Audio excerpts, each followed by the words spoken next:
expressed in a range of other new monopolies, which we haven't seen before and which are having implications that we haven't fully understood. So the growth of the digital companies, their ability to penetrate every element of our lives and know everything about us, their extreme complicity with large capital of other kinds and with the state in forms of monitoring and surveillance that I can tell you in India we are already feeling the implications of, and my friends in China are certainly feeling the implications of. All of these are things which are irrecoverably changing the nature of our societies. And if we don't do something about it now, it may well be too late. What's happening today is that neoliberal capitalism is fundamentally incompatible with democracy. Fundamentally.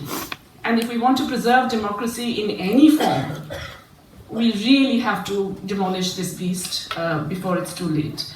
Now, it may seem that it's just too big and too large and too impossible because it's, as I just mentioned, they control every part of our lives. They've also got us into finance. They've tied our hands in every possible way. Our pension funds are us, and so on and so forth.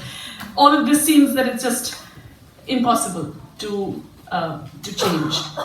I think, in fact, it's these periods when it seems the most constraining, the most impossible, when actually the chinks begin to appear. And that's largely because, in a way, capitalism has got too powerful for its own good. It's destroyed all its opponents. The predator has eaten all the prey. And you know what happens to predators who eat all the prey? They starve. That's the stagnation we're seeing is that starvation of capitalism, which is that it's really run out. I mean, the complete absence of sources of demand in the system. The countries that relied on export-led growth are not finding that growth. The inability of the state to generate on its own any sources of independent demand. And everybody looking at others saying, well, we can somehow find that demand there. That's one of the indications that this is a system that has just grown too powerful for its own good or for its own viability, or I hope for its own longevity. We must have this big public investment push. That means we must have public resources. That means we must take those resources from those who have been creaming it off the system for the last 25 years in unprecedented ways. And that is possible. We can begin with the taxation of the multinationals, but some simple regulations. In different countries, they need very, very small changes in regulation would actually leave much more in terms of public resources to invest in the things that matter for people, to invest in the regeneration of our cities, to invest in the recovery of an ecological agriculture in most of the developing world, to invest in the things that make life worth living. Not just the care economy, but creative activities and a whole range of other things. There is so much that needs to be done, there is so much work that needs to be done, that it is unbelievable that workers cannot find jobs. So we really need to bring all of that back so that anyone who drops in from Mars 10 years from now doesn't say, my God, are all the people in this world crazy? I mean, there is so much that is obvious that needs to be done and can be done. The big constraint today is not just our domestic politics. Sure, our domestic politics are a constraint, but the big constraint is international architecture. And I'm so delighted that John McDonnell has brought in this international element to your economic discussions, because just as you can't do it alone, none of us can do it alone, but even all of us together can't do it in the current international regime. We really have to change this international architecture. So, while Mr. Trump is out there taking a hatchet to the WTO, let's not go and defend the current WTO. It was a disaster for us. It has denied India, for example, the ability to ensure food security to its citizens and livelihood security to its farmers.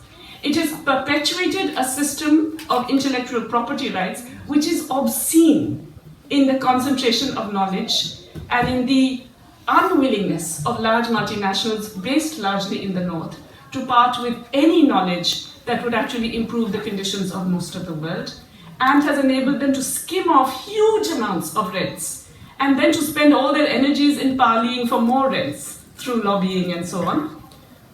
So the intellectual property regime is one of the first things that needs to go. It really has to be.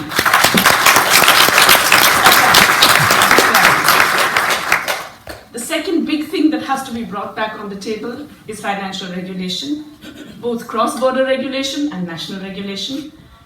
It's not rocket science. It's been done before several times in the last century. It can be done quite easily. Again, only a few rules here and there. We don't have to keep saying, oh, well, if we do it, capital will fly, because capital cannot fly if everyone is doing it together. We have to have, therefore, we have to recognize that the more concessions we have given to capital, and this is not just you, it's also us, they have not responded with more investment, more productivity, raising technological change, and so on. In India, the rate of investment has fallen for the last 6 years. I know, with this great success story, right, and doing really well and so on. No. We have some of the worst economic conditions in the world, some of the worst inequality, but also some of the worst stagnation and jobless growth. And a large part of that is because no matter how many concessions you give capital, they always want more. It's never good enough, especially when the demand conditions are so poor. And so we are unable to actually force capital, to discipline capital, to do what it's supposed to be doing, which is productive investment. I think someone wrote a book about saving capitalism from capital, from itself, essentially. This is not really about saving capitalism anymore, because unfortunately when capitalism goes, it's going to take all of us with it.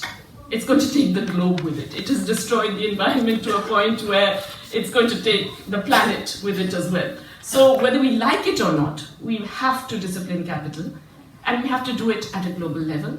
And we have to therefore create international alliances that will insist on this. As I said, the chinks in that armor are already appearing. We have to build on those chinks, and we have to build on the global solidarity that I think does exist, despite all the attempts of multinational capital to divide us, to create societies filled with hate and prejudice and anger and resentment.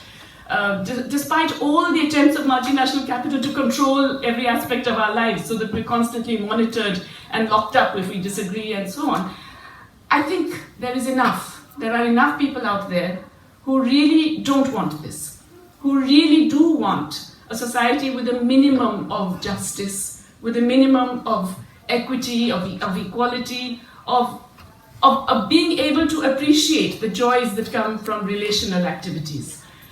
And I think, therefore, what we need to do is to present a positive agenda that certainly thinks globally, but as you mentioned, has to be local, has to be national in its orientation.